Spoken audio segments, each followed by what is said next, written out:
personality, you not see, really giving them their due we respect, yeah, you and see, not giving the journalism practice the due respect it's supposed to have. I don't think he has disrespected, journalism or journalists. What I feel was that the statement was just one off, but it has not been. He has not been a serial man that has been criticizing journalists and journalism. You understand? From what I can infer, from that particular interview that he granted, I think that is the only interview I've seen him where he has come out openly to criticize, and kind of put the journalism and professionalism to umbrage. Apart from that particular interview, I have not really watched or listened to Wiki where he has done that to journalists. What I'm trying to say is that, assuming so, that he was even casting aspersions on the journalism profession, you understand? Ruben Abati, yes, he's part of the pen pushers and, part of the noble profession of the pen pushers. But he's not the spokesman of the NUJ, as the case may be. I was thinking that a more intellectual approach would have been used to, counter, what Wike has, postulated. Right. And secondly is that Ruben Abati took it personal. It was Wike's opinion, but His name was mentioned. Of course, his name was mentioned. So that's why he has taken it yes, personal. you see, like I said before, I said, good manners, breeds good insult. You can insult some people here when you exhibit some, sense of humor and good manner. You can present your matter in that matter, but not in the raw form that Ruben Abati put it to him. We should, cut some slack for Wike. Okay, so, this is still open conversation, and moving over now to the next issue on ground, which is the issues happening in the PDP also. There's some demands that the elders of the PDP has actually taken, and now to make the People's Democratic Party what it is today. Now, PDP approach to the 2023 general polls with a united front. The party's Board of Trustees, BOT, and National Working Committee, NWC, have stepped in to address the lingering crisis between its presidential candidate, Alhaji Atiku Abubakar, and supporters of River State Governor Nyesom Wike ahead of the meeting. Now, state coordinators of this campaign said that after a meeting with him on Sunday in the sales, they will present to Atiku Abubakar in the presence of PDP leaders. Now, sources really said that the demands include getting Abubakar to agree to do one term. One term, let's take a list of it now. One term is one. If elected, that's when he's been elected. Asking National Chairman of the People's Democratic Party, Dr. Hiocha Yu, to resign as chairman to enable a Southerner takeover with the North-South power sharing formula, since the presidential candidate is from the North, and headship of the Senate and House of Representatives, among others. Now, these are the lists of the agreements. Now, they say they also agreed to give irreducibly minimum conditions whenever the party's presidential candidate, Atiku Abubakar, and the party leadership approach them for truce. Well, James Johansson, you've heard the list of the demands by PDP elders to the other side, which belongs to the faction of Alhaji Atiku Abubakar. What do you make of these demands? Well, it's a good one to me. It's a good one in the sense that I've been one of the advocates as calling the attention of people to see what we call northern conspiracy against the South on the two major parties, the PDP and APC. Now, they're coming to us. One thing I want to know, who should run for one term. Why are they coming with it by now? It's a question that we must ask. They have committed blunder from the onset. Just like we have had in the previous discussion, even though the network would not allow me to follow people up much in the studio. One of the things that we must have to bring to the fore in this discussion is this, that they, particularly Wike, labored for the party and brought PDP out of the dungeon, brought it out of the dungeon, and to what PDP is today, that some of them who have been, but he's really taking so much. He's really taking so much control of the party at that time, as you have it. But focus on the list of the issues they are demanding at this point in time. You said that it's late. Why is it late? Can't they make their demands at any time? Wait, that's why I'm making an analogy towards it. The reason is that this would have been the early condition that would have started out. They wouldn't have allowed even a northerner to contest on the platform of PDP, because that power would have been ordinarily zoned to the South. You know, if this had been done, all these things that are demanding for wouldn't have arisen. Now you are making a demand now on the person. It's left for the person, because already the person has become your candidate. They have become your candidate and making a demand. Well, how much pressure will you have to bear on the person to bring to bear on the person before the person can dance your tune? That's why I said it's late to me to some extent. But somehow, if the pressure group is high, we will achieve that result. But one thing again, we must understand, asking for Ayo, the chairman, the national chairman of the party, to resign is also a good one. It's going to reflect equity in the system. But one thing again, this was the same thing that we are talking about when our brother here, what is that, which is second us, was the national chairman. He, in his own wisdom, was thinking that if that should be, that there will be no way for any platform for it to arrive as, or maybe their actions have played into a place where both the chairmanship of the party and that of the presidential flag bearership or candidate now is not to the north. And then we're not going to cry foul that to look at last minute the fire brigade approach to see how we could adjust things. These are the problems. So officers should learn to sit down to think ahead of time and take all certain actions that may come in the future. All right, so it's been an issue on ground today. Yes. You see the list of issues, matters yes. really raised today by the PP, People's Democratic Party. He says it's late. Yes. Is it actually late or not? Well, it's not late. It's not late by my own opinion, it's not late. You see, I don't know where they had that meeting. I would have said, is it Lagos? I would say the Lagos Accord, or I don't see anything that is wrong with it, you see, because of the fact that politics in Nigeria is on the point. Now, if we play that politics ourselves to come under one umbrella that the PDP has done, so you now find out that the particular interests that are there are personal and not interests that will benefit the generality. So if... Why didn't they put this before they started? The zoning issue was what really created all these issues. It's somehow, don't you think it's late? No, I don't think it's late. You see, I followed... to further set the party back. Of course, I followed this particular issue. You remember what happened before now?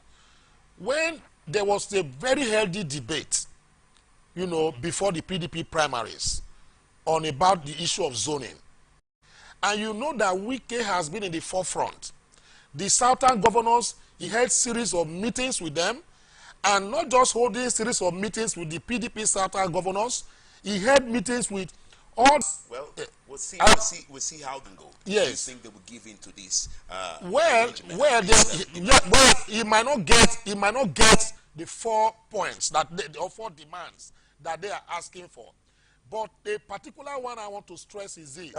You know, before the primaries, it was agreed, it might not be on paper, but it was agreed by oral convention that if Atiku now emerges as the candidate or any northern candidate that emerges. There's some other matters lingering also. Is the PDP actually going to really be united to go into the 2023 elections?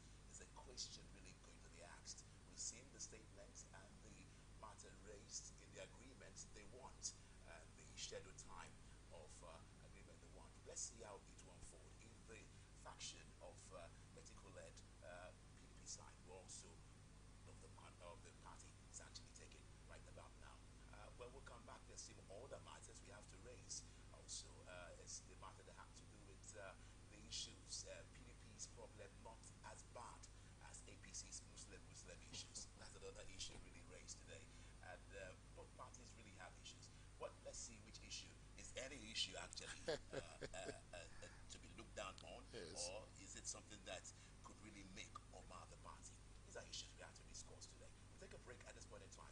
When we'll come back, we'll continue on this same matter. Thank you for joining us today. We must get on and get Brexit done on October the 31st so that this country can move on.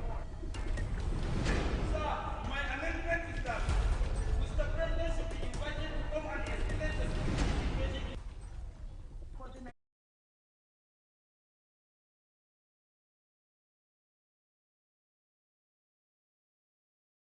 Celebrating the giants of our time.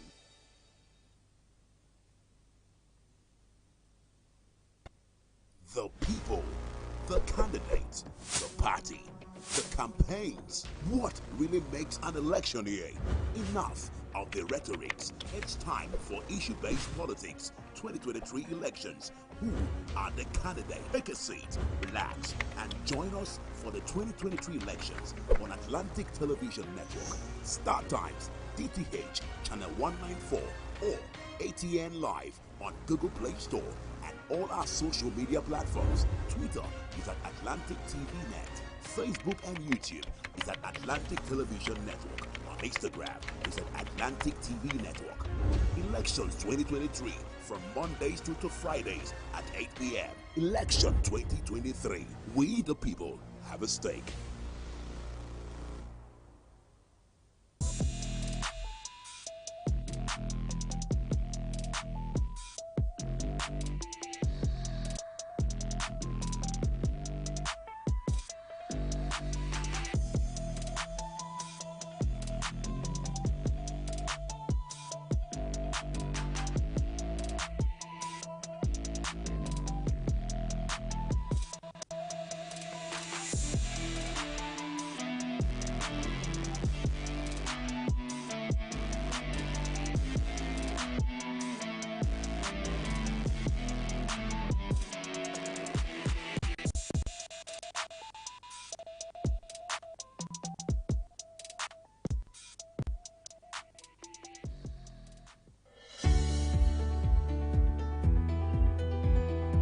People into the country illegally.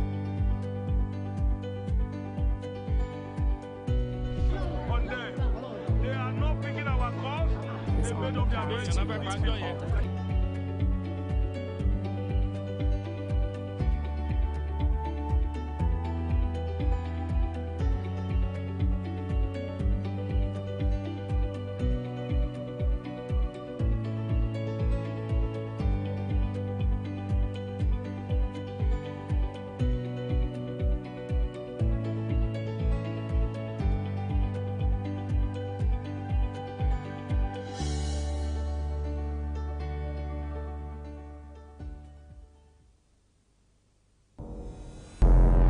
Every day, our lives are changed by history. We are one people, all of us. Leaders, politics. Nobody's ambition is what they belong. I have fought a I belong to everybody, and I belong to nobody. ATN covers it all on ATN Politics today.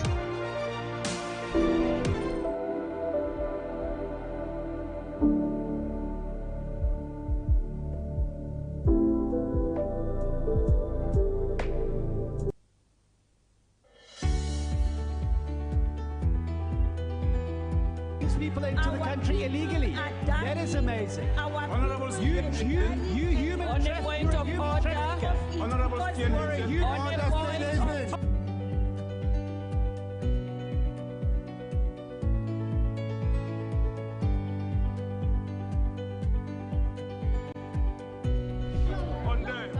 They are not picking our calls. They made up their minds.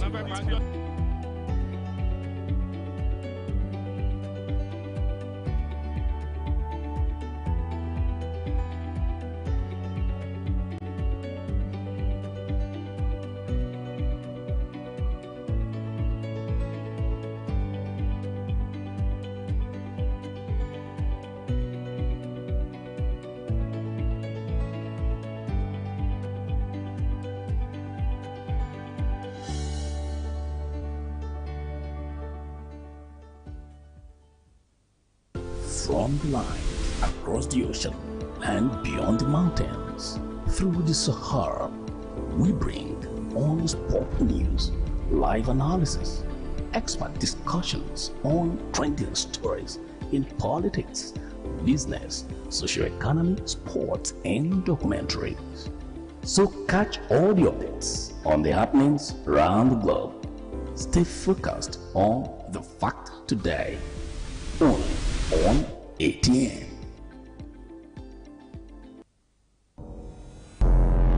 Every day, our lives are changed by history. We are one people, all of us. Leaders, politics. Nobody's ambition is what they belong. I have fought a very family. Natural occurrence, war, and the world economy. I belong to everybody and I belong to nobody. ATN covers it all on ATN Politics today.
Television gathers the world again. The International Emmy Award is an award bestowed by the International Academy of Television Arts and Sciences in recognition to the best television programs initially produced and aired outside the United States. The awards are presented at the International Emmy Awards Gala held annually in November in New York City. It attracts over 1,200 television professionals. The first International Emmys ceremony was held in 1973, expanding what was originally a U.S.-only Emmy Award. The International Academy of Television Arts and Sciences announced the winners of the 49th International Emmy Awards at an in-person gala event in New York City. The gala was attended by television chief executives and professionals from around the world, including Atlantic Television Network's chairman, Dr. Chinyere Igwe, and was hosted by Nigerian-born American actress and comedian Yvonne Orji at the Great Hall of Casa Cipriani. International President and CEO of the Academy, Bruce Paisner, declared that we are delighted to be able to gather the global television community in person again in New York to celebrate the world's best television. The diversity and geographic spread of the winners demonstrates once again the universal power of great storytelling and performances.